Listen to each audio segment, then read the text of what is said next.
Hello friend, welcome back my YouTube channel Vardhaman institute. आज हम लोग वन लाइनर में बाबर के बारे में जानेंगे। बाबर जो कि 1526 से 1530 ईस्वी तक भारत में रहा।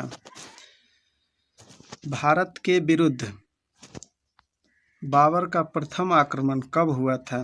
तो ये 1519 ईस्वी में हुआ था, यूसुफ जाई जाति के विरुद्ध, जिसमें बाजौर और भेरा पर अधिकार कर लिया था बाबर ने।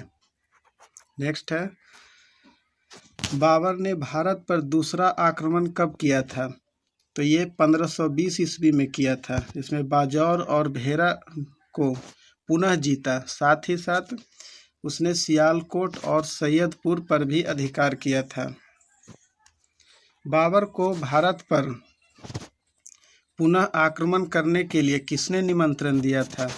तो 1524 ईस्वी में पंजाब के शासक दौलत खां लोदी और मेवाड़ के शासक राणा सांगा ने दिया था। बाबर ने भारत पर चौथा आक्रमण कब किया और कहाँ किया था? तो 1524 ईस्वी में लाहौर और दीपालपुर को अपने अधीन किया था। अब आगे पढ़ते हैं, मुगल वंश की स्थापना किसने किया? तो जहीरुद्दीन मोहम्मद बाबर, जो कि बाबर का पूरा नाम भी था, जहीरुद्दीन मोहम्मद बाबर। बाबर और अन्य उत्तरवर्ती मुगल शासक क्या थे? तो वे तुर्क और सुन्नी मुसलमान थे। बाबर का जन्म कब हुआ और कहाँ हुआ था? तो बाबर का जन्म 24 फरवरी 1483 ईस्वी को फरगना में हुआ था, जो कि अफगानिस्तान में है। मुगल वंश स्थापित करने के साथ ही साथ बाबर ने किस पद की स्थापना की थी? तो पादशाही पद की स्थापना किए थे। मुगल वंशीय शासकों को क्या कहा जाता था? तो जो भी मुगल वंश में शासक हुए उन्हें हम लोग बादशाह के नाम से जानते थे। बाबर के पिता का क्या नाम था और कहाँ के शासक थे? तो बाबर के पिता का नाम उमर शेख मिर्जा था तथा वो फरगना, जो कि अफगानिस्तान में है, के शासक थे। बाबर जो था वो फरगना की गद्दी पर कब बैठा? जब बैठा तब उसकी उम्र क्या थी? तो उसकी उम्र 11 वर्ष थी और वह 8 जून 1494 ईस्वी को बैठा था। बाबर का वंशज क्या था? वो किस वंश का था? तो बाबर जो था वो पिता की ओर से तैमूर का और माता की ओर से चंगेज खां का वंशज था। बाबर ने बादशाह की उपाधि कब धारण की थी? तो 1507 ईस्वी में बादशाह की उपाधि धारण की थी। बाबर के कितने पुत्र थे? तो बाबर के 4 पुत्र थे, हुमायूं, कामरान, अस्करी और हिंदाल, जिसमें हुमायूं सबसे बड़ा था। बाबर ने भारत पर कितनी बार आक्रमण किया था? तो वह 5 बार आक्रमण किया था, जो कि 1519 में उसने पहली बार आक्रमण किया था और उसने 1525 में आखिरी बार 5वीं बार आक्रमण किया था। तो बाबर ने भारत पर 5वीं बार आक्रमण कब किया था? तो 1525 ईस्वी में। इस बार पंजाब पर आक्रमण कर वहां के शासक दौलत खां लोदी और आलम खां को गिरफ्तार कर पूरे पंजाब पर कब्जा कर लिया था। बाबर ने मुगल वंश की नींव कब रखी थी? तो 1526 ईस्वी को उसने मुगल वंश की नींव रखी थी।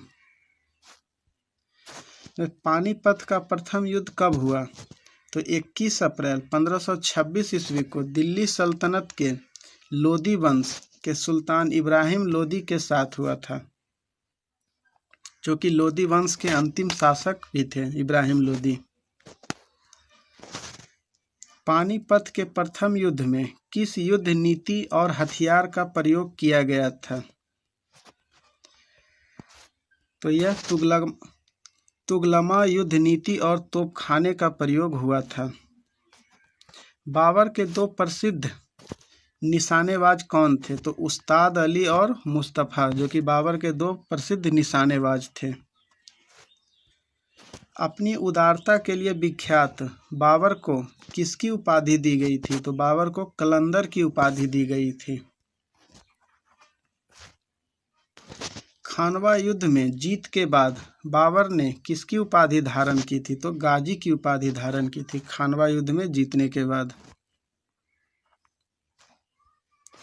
राणा सांगा की मृत्यु कब हुई थी? तो 30 जनवरी 1528 ईस्वी को हुई थी। जहर दिए जाने से हो गई थी।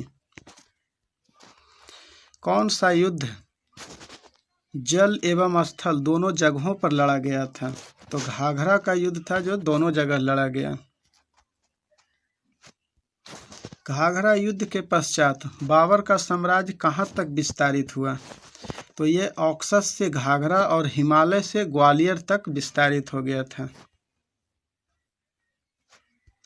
बाबर की मृत्यु कब हुई? तो 26 दिसंबर 1530 ईस्वी को आगरा में लगभग 48 वर्ष की आयु में हुई थी। बाबर के शव को कहाँ दफनाया गया था? तो शुरू में आगरा के आराम बाग में दफनाया गया था। बाद में बाबर की इच्छानुसार काबुल में दफनाया गया। बाबर ने सड़कों की माप हेतु किस माप का प्रयोग शुरू किया था? तो यह गजे बाबरी था, जो कि उसने सड़क को मापने के लिए एक नया माप का प्रयोग किया था। बाबर की आत्मकथा का नाम क्या है? तो यह तुझके बाबरी है, जिसे कि हम लोग बाबरनामा भी कहते हैं। यह बाबर ने तुर्की भाषा में लिखा था। बाबरनामा का फारसी में अनुवाद किसने करवाया? तो अब्दुल रहीम खान खाना और प्याद खान ने बाबरनामा नाम से अलग अलग किया था। भारत के इतिहास में युद्ध के दौरान बारूद का सर्वप्रथम प्रयोग किसने किया था? तो यह बाबर ने किया था। मुंबईयान नामक पद शैली का जन्मदाता कौन था? तो यह बाबर था। बाबर किसका अनुयायी था? तो नक्शबंदी सूफी ख्वाजा उबैदुल्ला अहरार का अनुयायी था। बाबर ने किस लिपि का भी आविष्कार किया था? तो खते बाबरी लिपि का आविष्कार किया था। अब है कि पानीपत का प्रथम युद्ध 21 अप्रैल 1526 ईस्वी को हुआ था, बाबर और इब्राहिम लोदी के बीच। इसमें बाबर की जीत हुई थी। खानवा का युद्ध 17 मार्च 1527 ईस्वी को हुआ, बाबर और राणा सांगा के बीच। इसमें भी बाबर की ही जीत हुई थी। चंदेरी का युद्ध 29 जनवरी 1528 ईस्वी को हुआ, बाबर और मेदिनी राय के बीच। इसमें भी बाबर की ही जीत हुई थी। घाघरा का युद्ध 6 मई 1529 ईस्वी को हुआ, बाबर और अफगानों के बीच। इसमें भी बाबर की ही जीत हुई थी। अब इन सभी युद्ध का एक शॉर्ट ट्रिक है। पानी पिया, खाना खाया, चांद देखा, घर गया। इसमें पानी पिया का मतलब होता है पानीपत का युद्ध, खाना खाया मतलब खानवा का युद्ध, चांद देखा मतलब चंदेरी का युद्ध, घर गया मतलब घाघरा का युद्ध। तो दोस्तों, ये बाबर के बारे में था। आज के लिए इतना ही। धन्यवाद। और जो भी नए हैं चैनल को सब्सक्राइब कर लें, शेयर करें और लाइक करें।